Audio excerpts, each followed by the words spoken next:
nationale. Nouvelle édition du journal, mesdames et messieurs, bienvenue sur Zoom Eco Télévision. Voici les principaux titres. Le gouvernement de la République démocratique du Congo s'est engagé à réhabiliter 38 000 km de routes de desserte agricole cette année afin de dynamiser les zones rurales. Et c'est ce qu'a indiqué le président de la République, Félix Tshisekedi Tshilombo, lors de son discours sur l'état de la nation ce lundi 8 décembre 2025 devant les deux chambres du Parlement. Et puis à la suite de fortes pluies qui ont frappé la capitale Kinshasa le dimanche 7 décembre dernier, le ministre des Infrastructures et Travaux publics, John Banzalunda, a effectué une ronde d'inspection sur plusieurs axes critiques. Ensuite, le ministère de l'Économie nationale a donné ce lundi 8 décembre 2025 le coup d'envoi d'une campagne de pré-enregistrement massif des acteurs du secteur informel à Kinshasa, placée sous les guides du Programme national de formalisation de masse.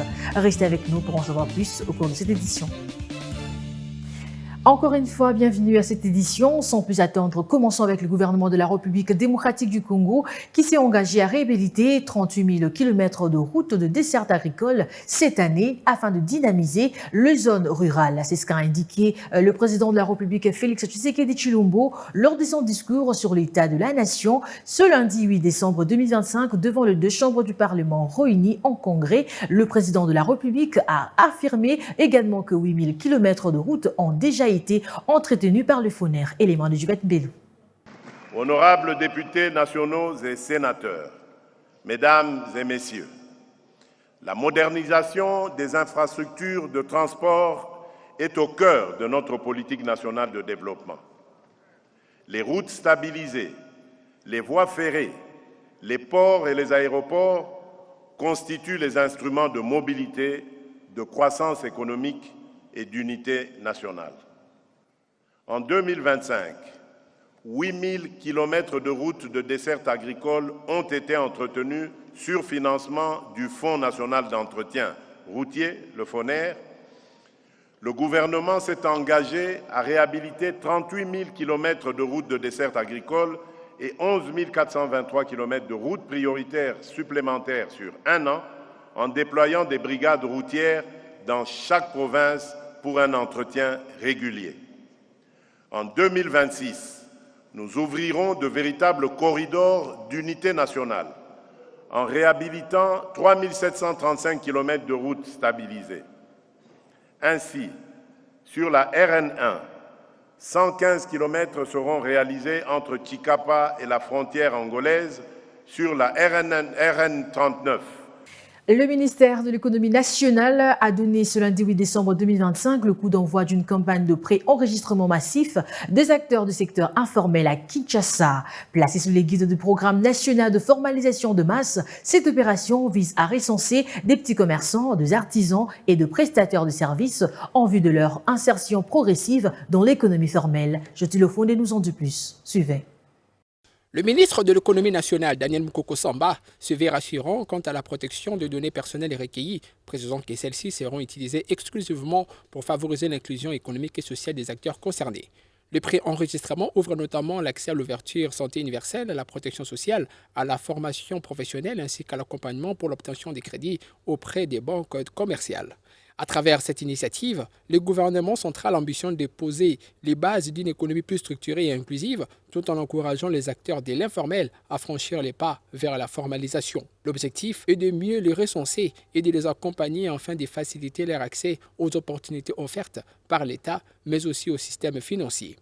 Cette opération cible principalement les petits commerçants, les artisans et les prestataires de services, souvent exclus du mécanisme économique classique faute d'identification officielle. Les opérateurs du secteur informel sont invités à collaborer pleinement avec les enquêteurs en présentant une pièce d'identité et en acceptant la prise d'une photo à l'issue d'un processus. Cette démarche leur permettra d'obtenir une attestation délivrée par le guichet unique des créations d'entreprises. Parlons à présent de l'infrastructure de la ville-province de Kinshasa à la suite de fortes pluies qui ont frappé la capitale Kinshasa le dimanche 7 décembre dernier. Le ministre des Infrastructures et Travaux publics John Banzalunda a effectué une ronde d'inspection sur plusieurs axes critiques. L'objectif est d'évaluer le dégât contrôlé, l'efficacité des ouvrages existants et de définir des mesures techniques immédiatement pour mieux protéger la ville contre les inondations. Élément proposé par Olivia Kitambala. La visite du ministre des Infrastructures intervient dans un contexte marqué par la montée des inondations récurrentes à Kinshasa, un phénomène dû à la fois à l'intensité des pluies et à la faiblesse du système de drainage dans plusieurs quartiers. En se rendant sur les principaux axes touchés, John Banzalunda a voulu non seulement constater l'ampleur des dégâts, mais aussi relancer des chantiers prioritaires, comme celui du pont de Montfleury, dont la dégradation pose un problème, véritable risque pour la mobilité entre Ngaliema et l'est de la ville. Sur le boulevard Triomphal, les conclusions sont contrastées. Si les ouvrages d'assainissement fonctionnent correctement du côté de Lingwala et Kinshasa, la situation reste préoccupante vers Kasavubu, où les eaux stagnent régulièrement. Le ministre a ainsi décidé de redimensionner tout le système de drainage afin de renvoyer les eaux vers cette partie, avec la construction de conduites passant sous le robot roulage, une option technique visant à fluidifier durablement l'écoulement.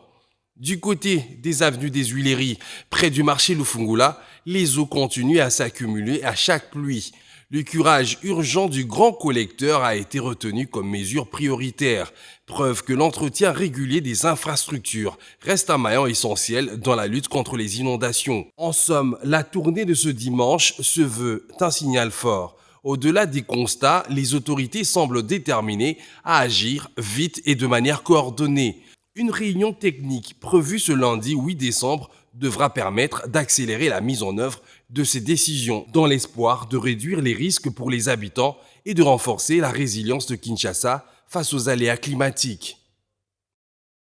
La capitale de la République démocratique du Congo abritera le 14 décembre 2025 la 3e édition du prestigieux trophée Tombouama, une initiative qui met en lumière les personnalités et entreprises qui seraient distinguées dans la réalisation et la gestion des infrastructures pour le développement de la RDC. Pour cette année, le thème est « Bâtir maintenant pour un Congo rayonnant ». L'annonce a été faite samedi 6 décembre 2025 par le promoteur de cette initiative, Aimé Mutombo, lors d'un point de presse. Solange Touma nous en dit plus.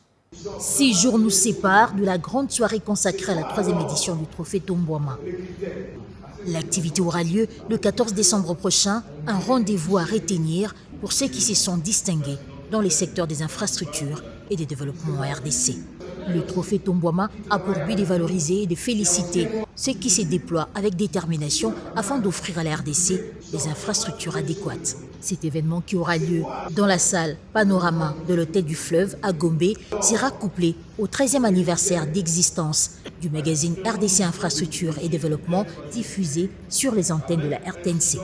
Cette 3e édition, placée sous les thèmes « Bâtir maintenant pour un Congo rayonnant », mettra à l'honneur les personnalités, les entreprises ainsi que les institutions choisies selon les critères rigoureux établis par les jurys, comme indique ici son promoteur Aimé Mutombo. Le trophée dénommé Tombouama, qui signifie développement en lingala, est une distinction honorifique qui récompense chaque année, voilà, c'est depuis 2023, les meilleures initiatives prises par des acteurs publics et privés impliqués à différents niveaux de projets d'infrastructure avec incidence sur le développement du pays en République démocratique du Congo. Le trophée vise aussi à susciter de l'émulation car les infrastructures sont vitales et conditionnent fondamentalement la fonction de l'activité économique et de la vie sociale en République démocratique du Congo. Toutes les batteries sont déjà en marche pour la réussite de cet événement. La méritocratie l'oblige. Le trophée ne sera remis qu'à ceux qui se sont distingués par les réalisations nécessaires dans la construction, la réhabilitation ou encore dans la modernisation d'infrastructures. Pour un petit rappel, le trophée Tombouama est essentiellement apolitique. Lors du dernier conseil des ministres, le gouvernement congolais a évoqué les avancées décisives du centrale hydroélectrique de Kakobola implanté dans la province du Kwilu et désormais techniquement et financièrement prête à fonctionner. Seul manque encore le recrutement urgent d'un exploitant chargé d'assurer sa gestion pour permettre au gouvernement congolais de lancer enfin cette infrastructure stratégique attendue depuis des années. Suivez cet élément. La mise en service accélérée de la centrale de Kakobola apparaît comme une priorité absolue pour le gouvernement central, soucieux de répondre à la forte demande énergétique d'une province longtemps marginalisée en matière d'infrastructure. Le choix d'une procédure d'entente directe montre l'urgence et l'importance du dossier, dans un contexte où les retards successifs ont freiné l'accès de la population à une électricité stable et abordable. Si le recrutement d'un exploitant aboutit rapidement, les Kwilu pourraient bénéficier d'un tournant majeur pour son développement. Cette centrale pourrait transformer profondément le paysage socio-économique du Kwilu.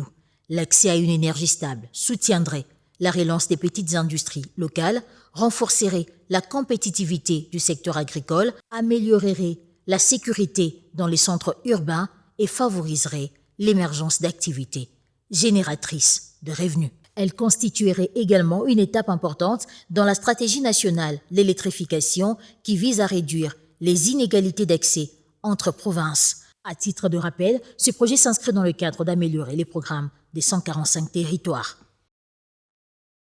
Et pour finir avec vous, signalons que la cimenterie Congo prévoit d'investir plus de 300 millions de dollars américains afin de porter sa capacité annuelle de production de ciment à 3 millions de tonnes d'ici 2027 contre 1,4 million de tonnes actuellement. Ces projets interviennent dans un contexte de forte croissance de la demande en République démocratique du Congo, soutenue par la multiplication de chantiers d'infrastructures publiques et privées à travers le pays. Commentaire de Joséphine Kayembi.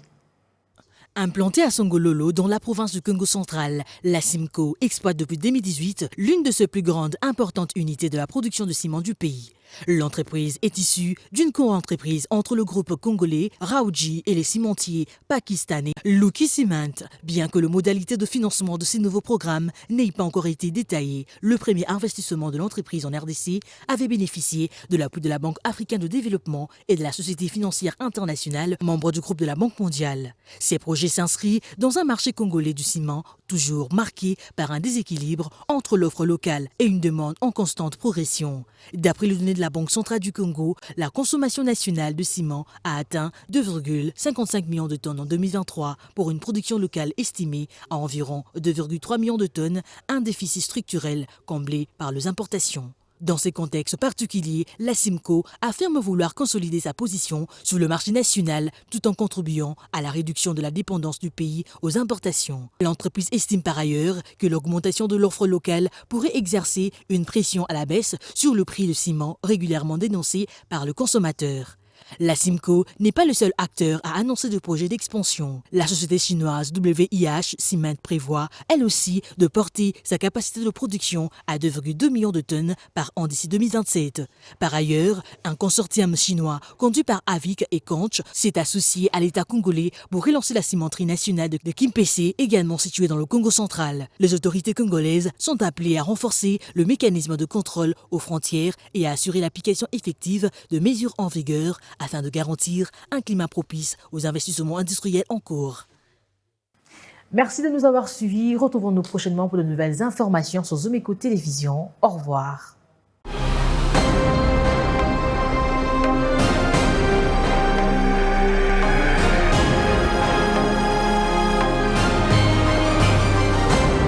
EcoActu International.